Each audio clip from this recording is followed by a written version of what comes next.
Viewers, আজকে আমাদের নবম শ্রেণীর ছাত্রছাত্রীরা একটা পারফরমেন্স করতেছে, সেটা হচ্ছে শিল্প সংস্কৃতি বিষয়ের 1952 সালের ভাষা আন্দোলনের পরে যে যুদ্ধ হয়েছিল, 1971 সালের যুদ্ধ। 1971 সালে পাক হানাদার বাহিনী যেভাবে আমাদের বাংলার 30 লক্ষ মা বোনের ইজ্জত নষ্ট করেছে, ইজ্জতহানি করেছে, সেটারই উপর একটা নাটিকার দৃশ্য।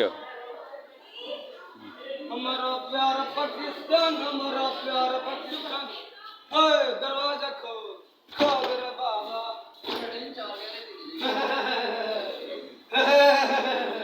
Nimble, oh just telling me, the quest crying nimble, mohina दुख साला काका छुप गया। अरे कौन है?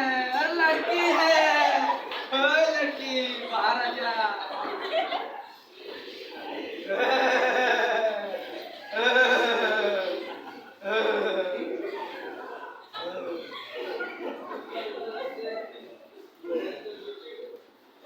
बोल पाकिस्तान जिंदाबाद। जय बांग्ला। আমার ভাই তোকে ছাড়বে না। क्या मुझे नहीं छोड़ेगा? अरे मुक्ति जानवर मुक्ति ने मुझे खत्म कर दिया।